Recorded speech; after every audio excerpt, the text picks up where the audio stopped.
Hi, everyone. Welcome back. I'm really excited to be here today with Kathryn Farrara, who is the General Counsel, Unilever of North Americas. Kathryn, welcome. Thank you for having me. So Kathryn is our Advocacy Award winner for the Silver Apples this year. So we're really excited to talk to her and learn more about your perspective and your career up until this point. Before I jump in and badger you with questions, can you just give us a little background on yourself and your role?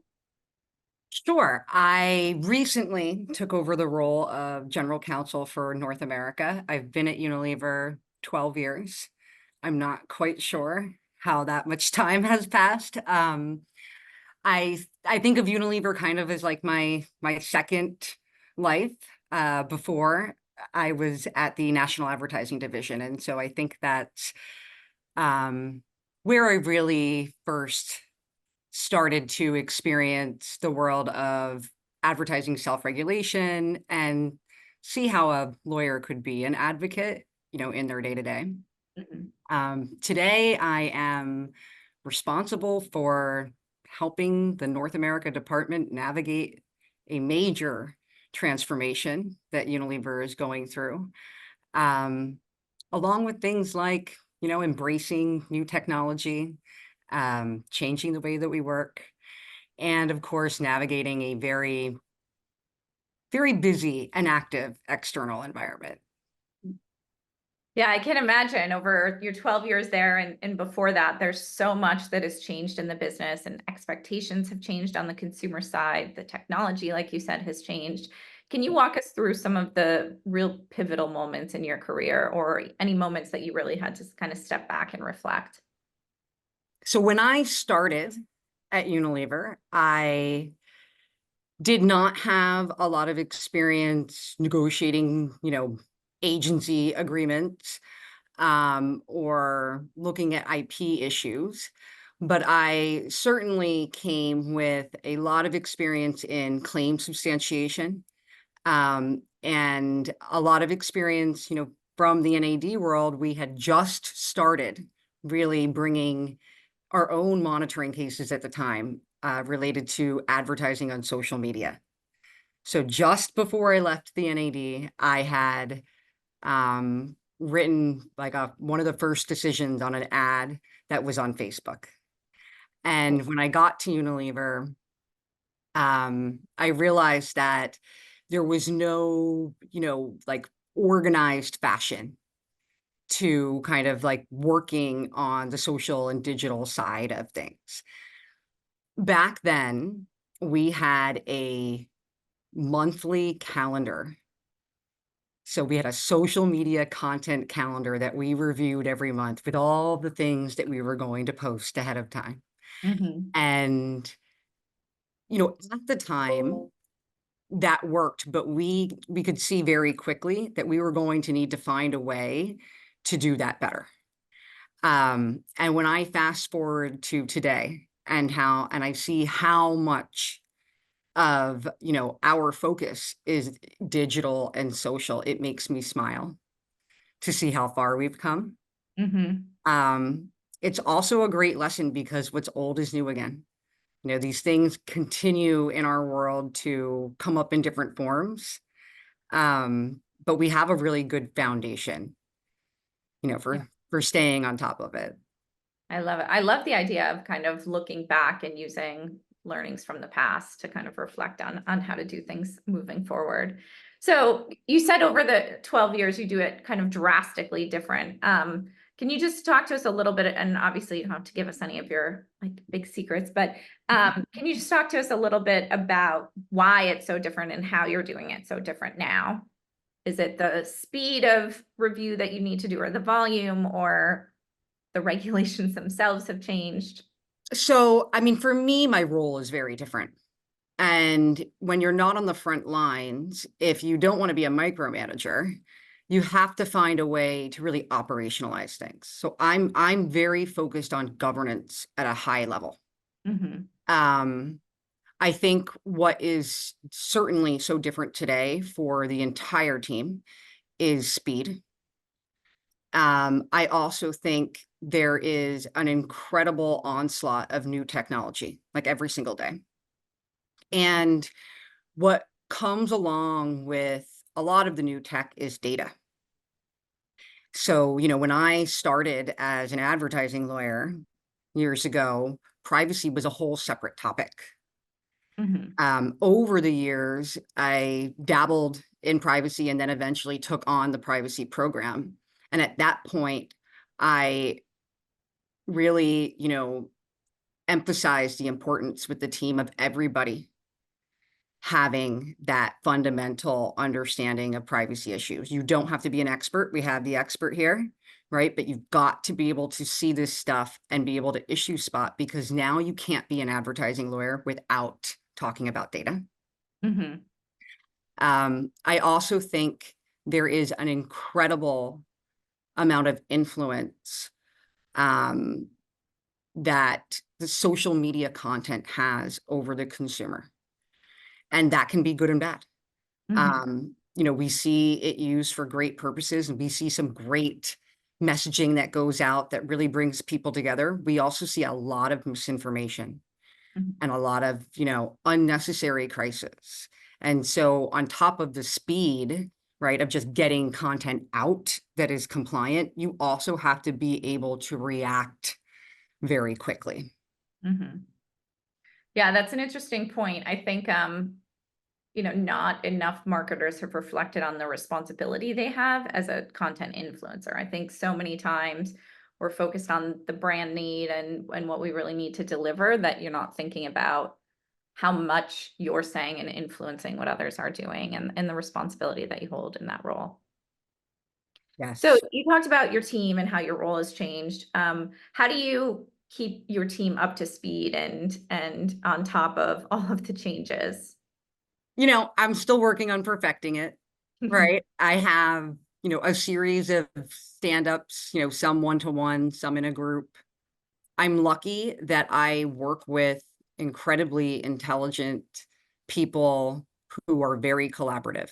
Mhm. We know each other's expertise, right? And we see that as a way to help other people learn.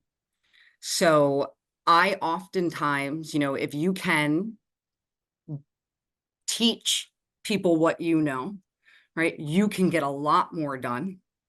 And you build an incredible foundation of trust.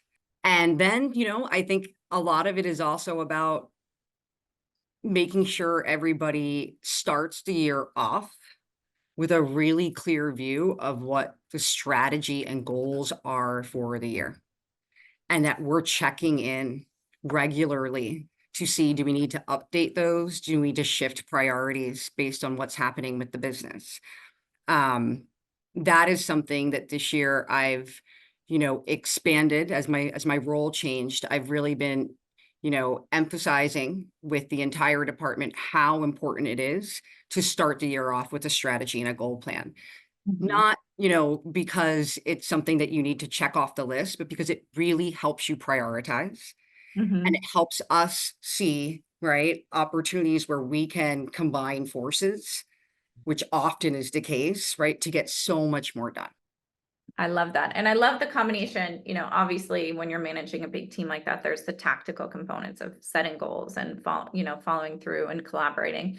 But I love the cultural components that you started with first, of knowledge sharing and collaboration at a higher level without the competition. And I think, that's such a big thing in this business where people are holding things tight, Yes. um, and making sure that they're kind of on top and in the know ahead of people, instead of understanding exactly what you said, that there's too much for one person and you need to kind of spread it out and collaborate and And there's help each always other. something more. There's always something more. Um, Mhm. I the one of the first things I did when I took over the new role was I created a culture and community squad, because I certainly shouldn't be coming up with the agenda for what we do as a community, right? Or probably will be boring. But I want to hear from everybody across, you know, every level. How do you want to spend time as a team, right? What should we cover in our quarterly meeting? What is new on a personal level that we should share at the quarterly? Do we want to do, like a volunteer activity together? that is super important because it's how we get to know each other. Mhm. And if you know each other, then all of a sudden, right, that's where the trust, right, and the openness to helping, I think really starts to catch fire. For me personally, I've been very lucky to always have colleagues and managers who have taught me what they know. And, what I've learned from that is that I was more excited about that than any raise I could have ever gotten. And it would never in my mind mean that I no longer need them, right, for their expertise. What it meant is that we could start our conversation so much faster. Mhm. And so that's not really, we don't limit this mindset to just legal. And this is a little bit unusual, but within Unilever, something that happened a very long time ago, long before I was in this role, was legal, R&D, regulatory. We came together as one team. And Mhm. so when we do, once a month almost, we have some sort of a knowledge sharing session. They are also invited. Oh, that's Some people don't like it when they have cross-functional partners that know the law. I love it. I love it. I love it because it means that, we all start, in a much better place, right? right. So we can move faster. Yeah, things aren't hitting your desk missing some of the basics. And you're not repeating the same thing. Who wants to repeat the same thing to the same people over and over again? Right, right. I Yeah. love that. I love that, especially, I like the personal component you mentioned and bringing that into the office environment and then the cross department collaboration. I think that's really important. So let's back up and go in a slightly different directions. What got you in the business in the first place? What drove you to advertising and customer advocacy and ethics and marketing and all of that? Well, so a confession I make often is that I never wanted to be a lawyer. I wanted to be a marketer, but I was the oldest of, three grandchildren. Um, my father passed away when I was young, and I had a very, um, old school Italian grandfather who looked at me and said, "You need to be able to take care of yourself. So you either can be a doctor or a lawyer, and you're not smart enough to be a doctor, so you better apply to law school." This is your path. Yeah. And so fast forward, looking for an internship my first year, between my first and second year, and I interviewed with David Mallon at the time, who was at the National Advertising Division. And I was so excited because I had no idea that, this was even a practice area Mhm. in the law. Um, he came back and he said, "I really enjoyed meeting you. I, we're just, we're a small shop, we're a nonprofit, and we have to have someone who's a 2L going into their 3L." And so after a bunch of other interviews, I went back to him and I said, "I really want to work at the NAD. What if I, intern for free for the summer? And then if I do a good job, maybe you'll keep me on for the fall." And that was the beginning of my whole career. Like that opened up a whole world to me I didn't know about. Mhm. Um, and I think a couple of years, you know, 5, 6 years after both being an intern, right, and then an attorney for the NAD, I really wanted to be closer to the marketers. I Mhm. saw so many, campaigns where I'm writing a decision that says you can't do X, Y, Z. And it's like, they could have done it so much better. Um, Again, I think I got incredibly lucky with the Unilever opportunity. Mhm. It just happened at the right time. And, I never looked back, but I brought everything that I learned at the NAD with me. I love that. Well, clearly what you practice with your team and what you practice for yourself are similar. You set your goal and you kind of figured out how to get there no matter what, and how to turn a no into a yes. So I think that's really inspirational. And I had a boss once tell me something similar where he said, don't always worry about the paycheck, worry about the job, do the job you want, and the money will come. And so slightly different path, but understanding that if the role is right, focus on that, and then worry about the money afterwards. So I actually say that to my son all the time, and that's something I didn't really understand until a couple of years into Unilever. Don't just look at the job title. Think about who you are and mhm, how those personal skills, the things that get you going, might, you know, really be awoken in this role. I love that. So, looking at your career and some of the things you're passionate about, you've been a pretty strong advocate for self-regulation in marketing. Can you just talk a little bit about your thought process behind that and why you really support that? I think that advertising moves a lot faster, right, than any regulatory body or enforcer can move. Mhm, And what I see day to day are people who want to do the right thing, but also need to like get stuff done. mhm, And it is really difficult to do that, especially, the 12 years I've been at Unilever, the impact of digital, social, the rate at which things change. If you don't have an industry body, right, that can, you know, help guide, right, help, give you the questions you didn't even know to ask, mhm, help establish a baseline. Um, it just is so much harder to do it alone. And it's not necessarily as effective because you're all coming out with a slightly different way of doing it. When at the end of the day, our goal is really to make sure, right, we're doing good by the consumer.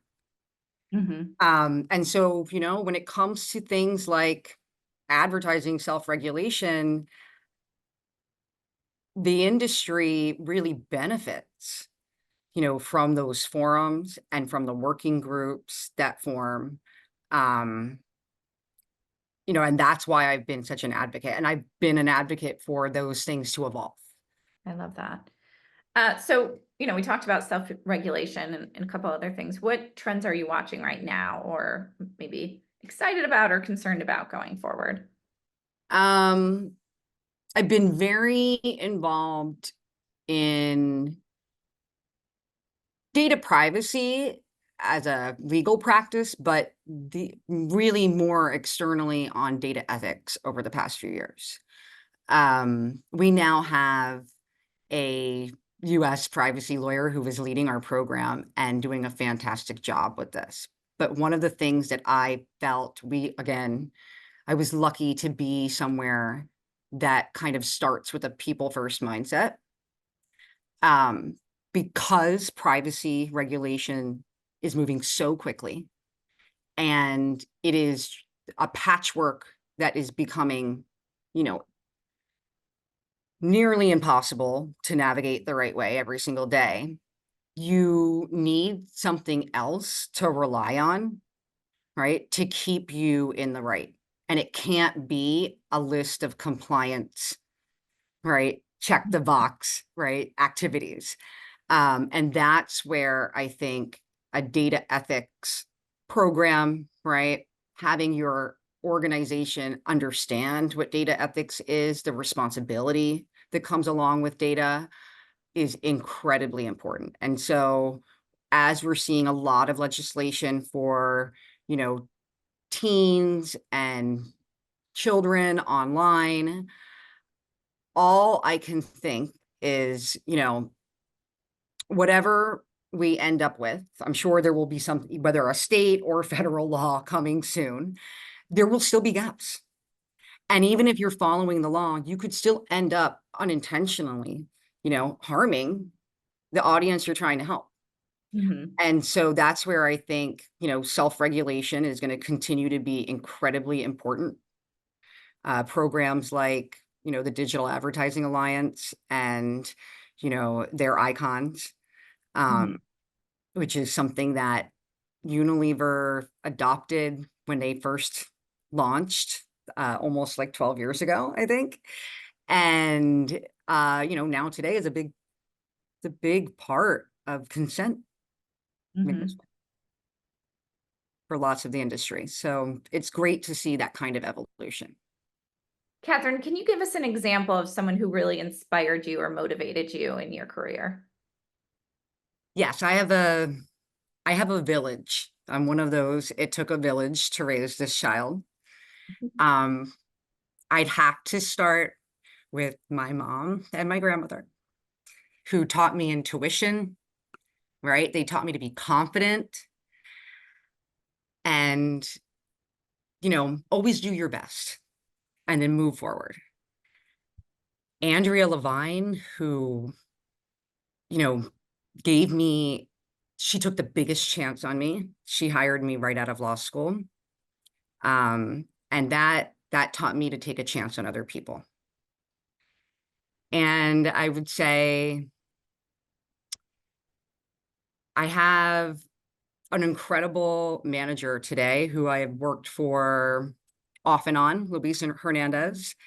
And he, more than anyone, has really helped me understand, how do you do this crazy job and be a good parent, right? It's not about quantity, it's about quality. So Mhm. thank you, Luis. And then finally, I have to say, um, I have just an incredible family of really strong women. Um, my aunts on both sides who just been really good mentors to me in the past and are still, people I call every day, just for advice. So there's a lot of people I'm grateful for. I love that. I love the village concept, and it sounds like you have an amazing village. So that's Yes, wonderful. I'm lucky. Well, Kathryn, this has been amazing. One of the core components that we focus on at MCNY is really looking at students and helping them as they enter the field of marketing. What advice would you have for someone looking into marketing and advertising today? Wow. I would say, again, spend time getting to know yourself. Don't try to fit yourself into, you know, some visual or title that you're seeing, whether it's in a television show, right? Or how someone else is describing their job. Really think about who you are, what makes you tick. And then look to see how those, attributes might be skills in your role. I would also say you've got to stay on top of technology. Technology, AI is not going to replace us, but the people who don't know how to use it will be replaced. Mhm. And so it is incredibly important that you not only understand how to use it, but that you understand the data ethics that come along with it. Mhm. Because that will, if you want to be a true marketer and you want to reach consumers in a meaningful way, you've got to have that at your core. Yeah. I love that. And I mean, that's a whole different point in world we won't go into, but the ethics behind AI and understanding those and Yep. catching up, those catching up to the technology is challenging, like you mentioned before. So great piece of advice. So many great nuggets of advice throughout this. This has been really enlightening. I'm going to watch it through and take notes for sure. In how I manage my team. But this has been wonderful. I'm so excited to meet you in person in a couple weeks and Me too. celebrate you winning the advocacy award. So thank you so much. Thank you.